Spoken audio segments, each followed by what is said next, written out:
Onze jongere reporters zijn de straat op gegaan om te vragen aan de mensen hoe het is om vegetarisch te zijn. Hallo, wij zijn van Kijker TV.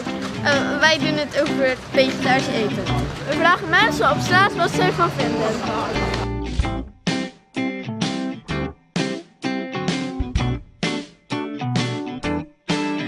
It's a Monday and there's so much to do. You gotta wake up. Bent u vegetariër?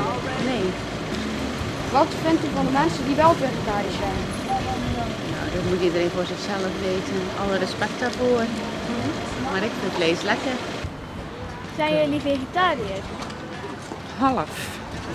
Half en half. Half en half. Waarom ben je dat dan? Wat zeg je? Waarom ben je dat dan?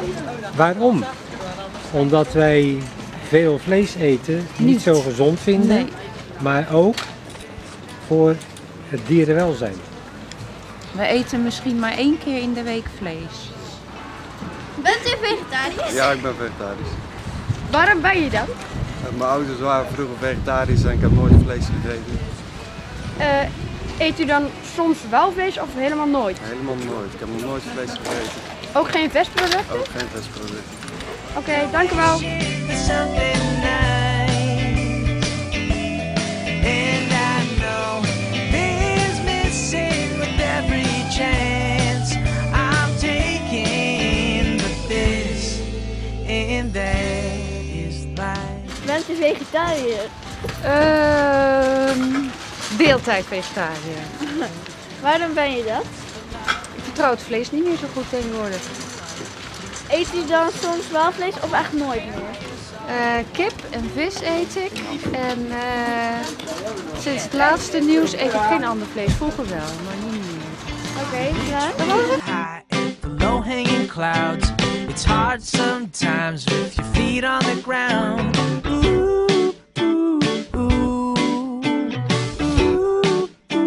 In Schoondijken organiseerde AJK West-Vlaanderen de Farmers Got Talent dag met veel trekkers en landbouwmachines.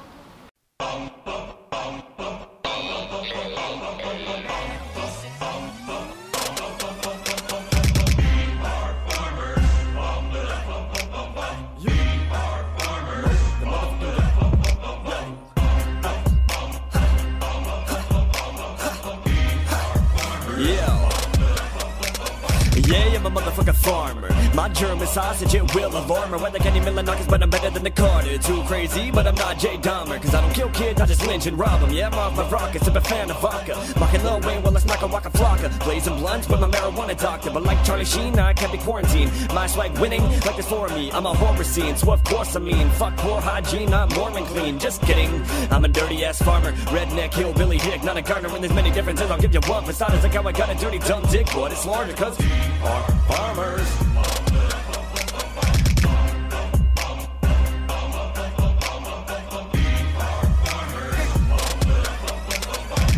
Mijn naam is Michiel Buizen, ik ben voorzitter van het Agrarisch Jongerencontact West-Vlaanderen. En wij organiseren deze dag hier zo. En wat gebeurt er vandaag allemaal? Deze dag is Farmers Got Talent en op deze dag hebben wij zowel het ploegwedstrijden, wij hebben het boomstamslepen en wij organiseren hiernaast het populaire trekkerrodeo en trekkerbehendigheid. Dit is de 8e keer dat wij dit organiseren. En met veel succes? Dit jaar sowieso met heel veel succes. We hebben dit jaar nooit zoveel deelnemers gehad als dit jaar. En de bezoekers? De bezoekersaantallen zijn dit jaar erg hoog. Erg hoog. Wie doet er zo al aan mee? De deelnemers zijn, zoals u net heeft kunnen zien, jeugdige deelnemers, maar ook de oudere deelnemers die het gewoon mooi vinden met die oldtimers dan gewoon lekker te crossen. Of vooral bij het ploegen zijn het vooral aan de oudere deelnemers die dan weten nog een ploeg moeten afstellen. Wat doe je in het dagelijks leven? Ik ben net klaar met mijn opleiding aan de HAS en werk nu fulltime op een agrarisch bedrijf. Oké, nog veel succes. Dankjewel.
explosieve opruimingsdienst gaat aan de slag met 2 vliegtuigbommen. Daardoor moesten ruim 300 mensen geëvacueerd worden uit hun huizen.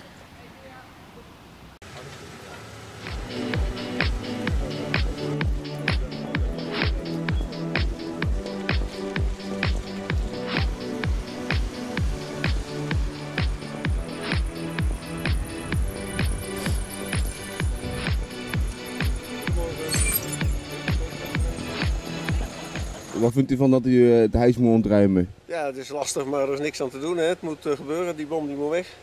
Ja, het is wel bijzonder. Wij zijn speciaal voor naartoe gekomen hier om dit de sleutel af te geven. En ja, het is bijzonder. Het is toch iets wat onderhand een kleine 70 jaar geleden is waar je nu nog last van hebt. Vindt u ervan dat u uw huis moet ontruimen? Ja, niet leuk natuurlijk, hè. Maar ik denk voor de eigen veiligheid toch wel beter. Vind je het ook een beetje spannend? Nee, niet echt. Het is dagelijks gebeuren, hè, bomruiming. En gaat u ook gaan kijken? Ik heb ze gezien, de containertjes, maar het is allemaal gevaarlijk, hè. We gaan het niet opzoeken, toch? Ik ben Annemiek Jetter, burgemeester van Sluis en we zijn hier in de Mauritshof in IJsendijk. Waarom zijn de mensen hier zo? Ze zijn hier op uitnodiging van de gemeente, omdat de gemeente vandaag 2 bommen gaat ruimen in Breskens, bommen uit de Tweede Wereldoorlog van Engelse makelij. En daarvoor moeten een groot aantal vakantiehuisjes en campings worden ontruimd. En die mensen moesten ergens naartoe. Het zijn allemaal vakantiegasten in deze gemeente en we hebben gemeend om hen een ontbijt aan te bieden. Hoe verloopt de operatie, de bomopruiming? Nou, het is zo dat wij in juni deze 2, althans de eerste bom gevonden hebben. Vervolgens zijn wij die bom veilig gaan stellen. Dat is wat de explosieve en opruimingsdienst meteen doet. Omdat het vakantieseizoen was, hebben we besloten om de ruimingsdatum op 18 september vandaag te zetten. Om te zorgen dat niet alle vakantiegasten in het hoogseizoen weg zouden moeten. Nu is het al wat rustiger en de bom moest wel worden geruimd. Bij het berekenen van de cirkel die moest worden ontruimd, zijn we gestoten op een tweede bom. En die bom wordt vandaag ook geruimd. Zo'n operatie om een bom te ruimen, dat vergt heel veel voorbereiding. Je moet mensen informeren. In dit geval waren dat heel veel mensen die niet hier wonen. Het zijn heel veel mensen die een vakantiehuisje hebben of die hier mogelijk op vakantie komen. En dat betekent dat we heel veel hebben gewerkt met verhuurkantoren en met de bungalowparken en de campings. Daar hebben we hele goede ervaringen mee opgedaan. En ik wil ook iedereen hartelijk bedanken die daar zo goed in heeft meegewerkt. Ook de gasten, die zijn ook heel coöperatief geweest, vinden het ook geen enkel probleem om vanochtend heel vroeg in bed uit te komen. Want dat is als je op vakantie bent natuurlijk helemaal niet zo leuk. Dus ook dat verloopt heel soepel. De mensen van de gemeente, mensen van de provincie en mensen van de politie en brandweer helpen ons vandaag om te zorgen dat de hele operatie goed gaat verlopen. De hoofdrol ligt natuurlijk bij de explosieve en opruimingsdienst die de bommen onschadelijk moeten maken.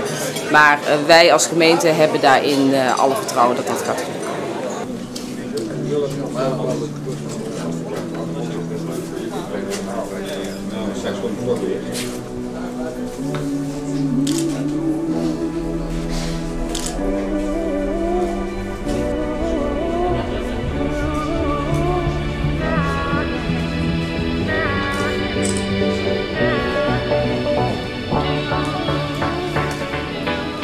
Kun je vertellen wie je bent en wat je doet? Mijn naam is Martijn Kerf, ik werk bij de explosieve opruimingsdienst. En we zijn hier ook vandaag voor 2 Engelse vliegtuigbommen. 500 ponders zijn het. En die zijn in de Tweede Wereldoorlog zijn die afgeworpen. Zijn niet afgegaan en dat gaan we vandaag afmaken eigenlijk. En hoe laat je ze ontploffen? Wij hebben zelf eigen springstof hebben wij mee. En aan de hand daarvan laten we hem exploderen. Is dat eigenlijk je baan? Maar ik neem aan dat je dit niet elke dag doet. Vliegtuigbommen doen we niet elke dag, maar dit is wel mijn baan. En voor de rest van de dagen, ja, er ligt nog zoveel munitie in Nederland. Dus er worden heel vaak granaten, handgranaten, allerlei dingen worden gevonden en die gaan we dan onschadelijk maken.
KikkerdTV ging een kijkje nemen op de Kruisdijkse Schans en Sluis tijdens de Open Monumentendag.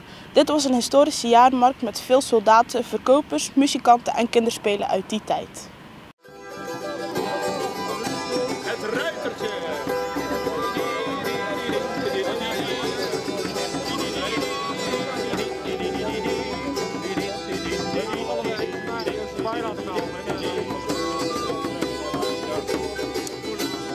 Arnhem in de halte, heeft de morgenaar. Daar woont de meisjeshouden. Om en wederom begeert de morgenaar af. Om en wederom begeert de morgenaar af.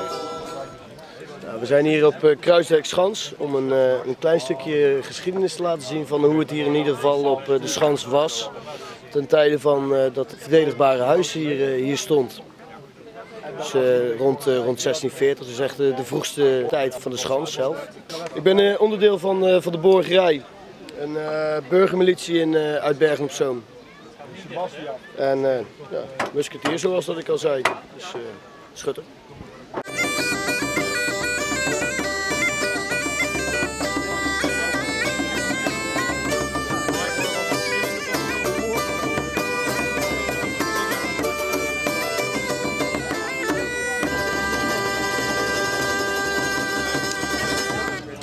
Ik heb gehoord dat er een ruitervaandel richting Bergen op Zoom gaat trekken. En Bergen op Zoom is ook op dit moment de stad waar ik leef. En die is op dit moment in gevaar. Dus ik heb van mijn kapitein begrepen dat we in ieder geval de mars moeten gaan doen naar Bergen op Zoom. En ons klaarmaken daar voor een nieuwe Spaanse aanval. Ja, als je eenmaal op Mars bent of in het kamp zit, dan kan het wel eens zwaar zijn. Het ligt er maar net aan hoeveel geld de Staten-Generaal voor ons uittrekt. Af en toe is er niet genoeg eten. Maar meestal zegt de kapitein dan, of geeft de kapitein dan een vrijbrief om te plunderen. En dan halen we wel daar waar mensen het hebben.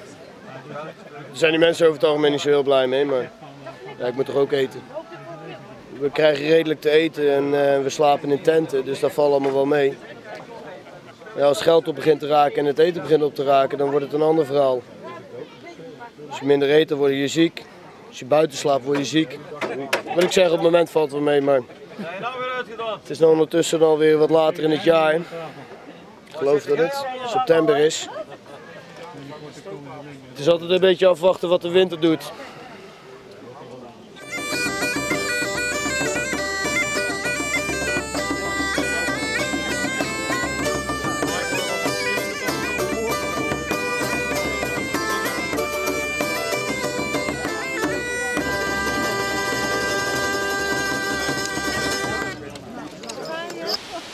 Gaan we vragen aan de pony of dat hij mee wil met ons.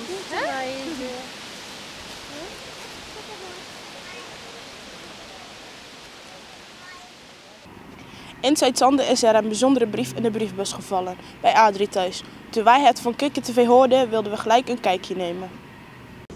We gaan in Zuid-Zanden op zoek naar een ezel die geluidsoverlast veroorzaakt. KikkerdTV gaat hiervoor op onderzoek uit.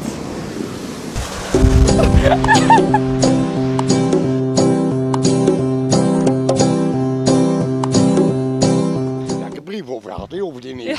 Van de gemeente, die te veel lawaai. Maar die balk 's nachts niet. Nee, dat geloof ik graag. Maar die balk alleen overdag, maar weet je wat het is? Nu is het zelf wel lang donker. Maar ik ben ook altijd een vroege vogel natuurlijk. En na 3 repen is ook, want die man moet ook niet meer werken. En die heeft dus moois weggegeten. Maar dat je dan zelf op 5:15 buiten komt dat het licht is, ja dan balkt die. Ja, dat is ook een beetje te berupt natuurlijk. Dat maar je s'avonds balkt hij niet. Dus ik kreeg toch een brief van de gemeente. Dan de omwonenden, gaan we zeggen, geklaagd al, voor lawaai-overlast. What's your opinion about the donkey's noise? It doesn't bother me. We live in the countryside and there's lots of animals, chickens, roosters. I hear the donkey, I've never seen him before, but I hear him once in a while and it doesn't bother me. Actually, other neighbors' dogs make more noise than a donkey, so I don't see any problem with the donkey. It reminds me of Morocco. Uw buurman heeft een brief gekregen van de gemeente dat zijn ezel te veel zou balken. Heeft u daar zelf ook last van? Ik heb daar helemaal geen last van. Anders moet je niet op de boeren buiten komen wonen. Dan kan je ook gaan reclameren dat de vogels te veel lawaai maken als ze overvliegen of dat de wind te veel in de bomen speelt. Ik vind dat gewoon Larry en Apco. Sorry hoor. Voor mij part mag die ezel hier blijven.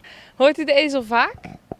Niet speciaal, ik let daar ook eerlijk gezegd niet op. Soms hoor ik hem wel en dan denk ik in mijn eigen, Jan Dorie blijkt niet erg gelukkig te zijn vandaag of zoiets, maar dat stoort mij niet. Integendeel. En in de brief staat dat hij van 11 tot 7 niet meer mag balken. Heeft u er 's nachts ook wel eens last van? Ik heb die ezels 's nachts nog nooit gehoord, maar ik wist niet dat ezels uurwerken konden lezen. Wat is uw buurman voor persoon? Dat is een hele vriendelijke man. Toen ik hier pas kwam wonen heeft hij me zelfs goed geholpen en gezegd wat ik met mijn vuilbak moest doen, waar ik hem moest gaan zetten en zo verder. Die man is altijd bereid. Maak daar af en toe eens een praatje van. Hij komt dan even buren naar hier. Ik vind dat een hele leuke man en dat ze hem alsjeblieft zijn ezel maar niet afnemen. Heeft u ook last van het gebalk van de ezel? Last? Helemaal niet. Ik vind het wel gezellig dat hij af en toe eens een beetje geluid maakt. Je hoort het goed in het dorp, maar ik vind dat helemaal geen storend geluid. En balkt die vaak? Een paar keer per dag of zo. Je hoort het wel goed, maar het is eigenlijk helemaal niet erg. En in de brief stond dat hij van 11 tot 7 uur, dus 's nachts, niet meer mag balken. Heeft u daar 's nachts ook wel eens last van? Nee, 's nachts doet hij dat helemaal nooit. Hij begint 's morgens rond 7:30 of zo, hoor je hem de eerste keer. En dan overdag nog een paar keer, maar 's nachts heb je er absoluut geen last van.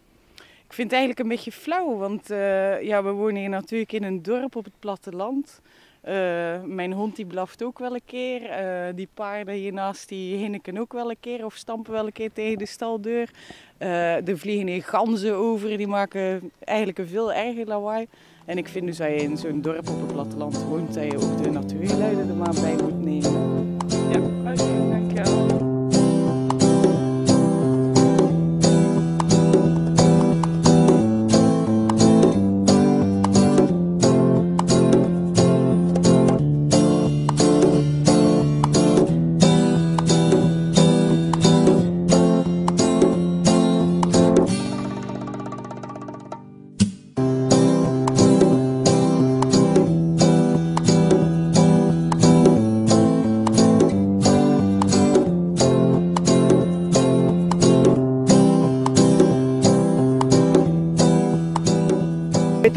Wat een ezel doet als hij voor een rivier staat en hij moet erover.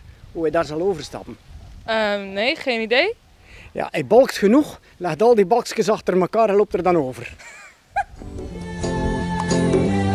Jouw baasje heeft een brief gekregen dat jij tussen 11 en 7 niet meer mag balken.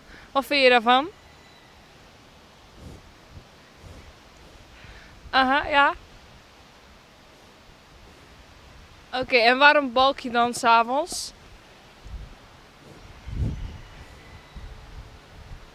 Ja, snap je dat de mensen daar last van hebben? Ho, ho, ho, wacht, ik ben nog niet klaar. Snap je dat de mensen daar last van hebben?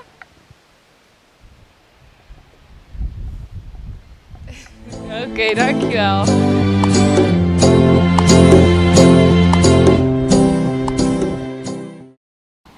Met de thuisblijvers van de Survival Camp Terbuy hebben wij de beste tips gevonden om een survival te overleven. Het was een middag lachen, gieren en brullen.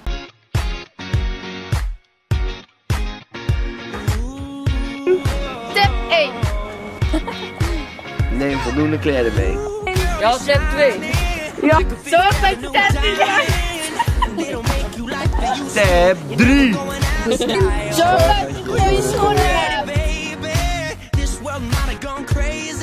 Tip 4. Neem goud mee. Tip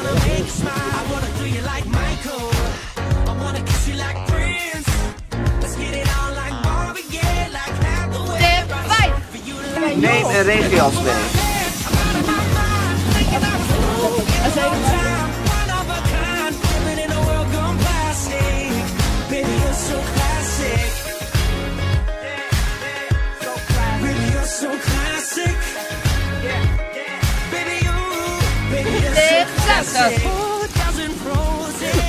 Neem geen waterpolspullen mee.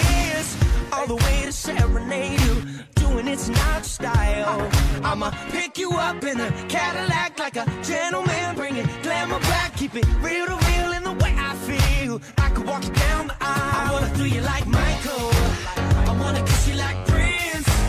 Let's get it on like Marvin Gaye, like Hathaway. Write a song for you like this. You're over my head, I'm out of my mind, thinking of. Stichting Het Vestje in Oostberg hield op zaterdag 8 september de jaarlijkse kinderspeelmiddag. Voor kinderen werden er allerlei activiteiten georganiseerd, van een springkussen tot een schilderwerk.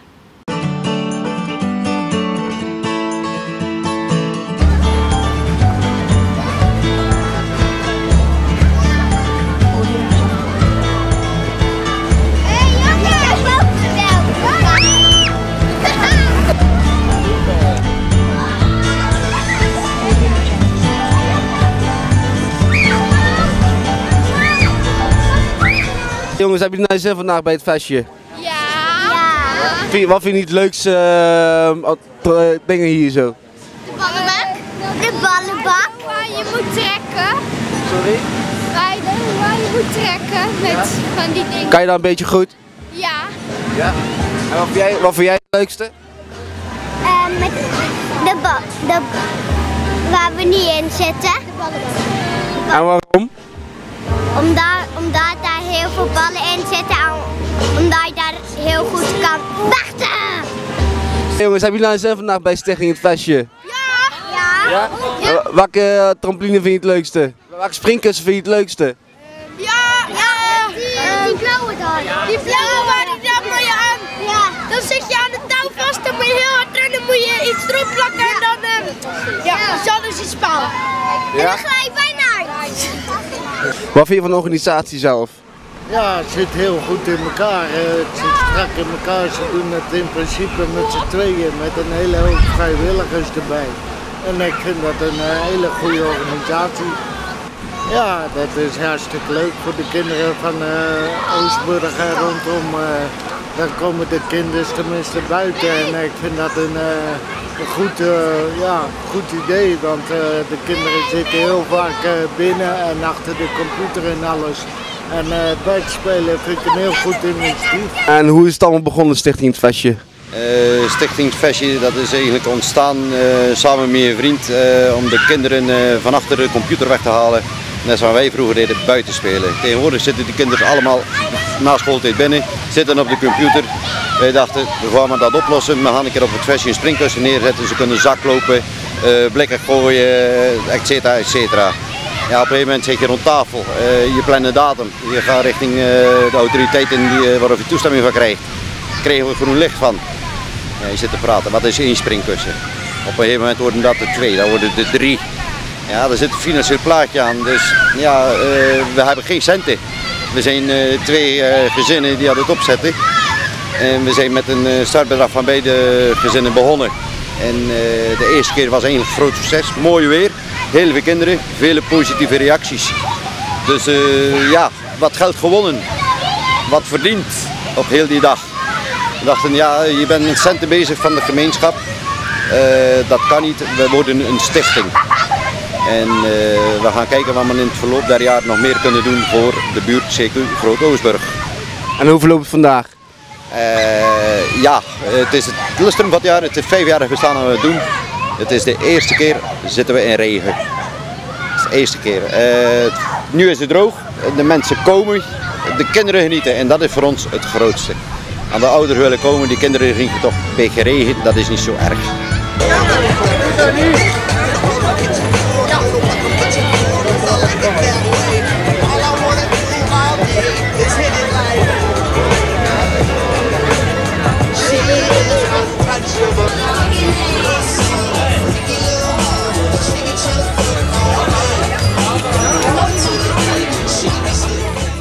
Wat vindt u van de organisatie? Ja, leuk georganiseerd. Leuk zo'n speelmiddag, even samenkomen, even op een andere manier met elkaar spelen. Gezellig. Ook blij dat de kinderen eventjes weg zijn. Ja, zeker, natuurlijk. En hij kan even lekker naar voet en bewegen, lekker springen en zich uitleven. En daar is het eigenlijk voor bedoeld, denk ik. Ondanks het weer hebben ze een hele leuke middag. Oh!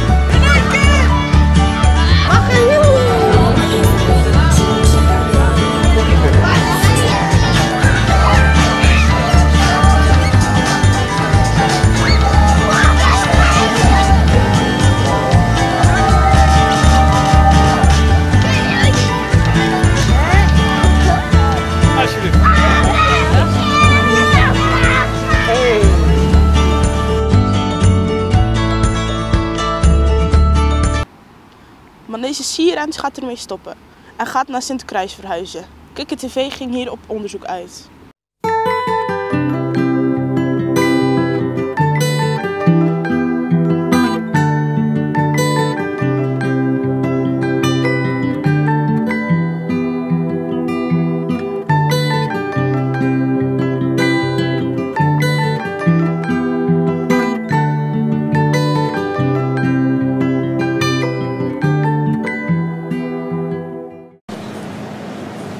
Vind je het jammer dat de sierrens weggaat?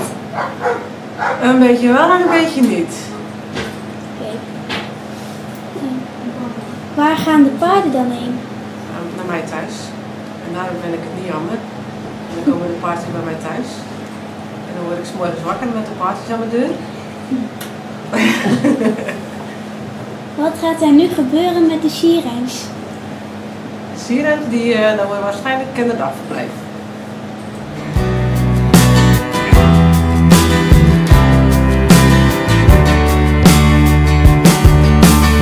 Staring at the bottom of your glass, hoping one day. Vind je het jammer dat de manege hier weggaat? Ja, op zich wel, want ja, ik loop hier nou al iets van 3-4 jaar of zo. Ja, dan ben je ook wel gewend hier zo en dan moet je naar een heel nieuwe plek, maar op zich is het wel leuk dat het nog gewoon verder blijft gaan en zo met de paarden. En vind je het jammer dat je daar hier zo niet meer kan komen? Ja, dat is wel jammer. Want dan is het niet meer hetzelfde plekje. Only know you love her when you let her go. Only know you've been high when you... Vind je het jammer dat het weggaat? Aan de ene kant vind ik het jammer dat het hier weggaat. Maar waar het nu naartoe gaat, in Sint-Kruis, is wel een hele leuke locatie. Oké. Vind je het jammer dat je hier niet meer kunt komen? Ja, maar dat is een beetje een rare reden. En dat heeft meer te maken met mijn auto. Die namelijk soms naar de Oostburgse wandelhandel gaat voor onderhoud. En ja, dat is straks een stukje moeilijker. Never to keep cause you loved her too much and you dive too deep. Where you only need the light when it's burning low. Only miss the sun when it starts to snow. Only know you love her when you let her go.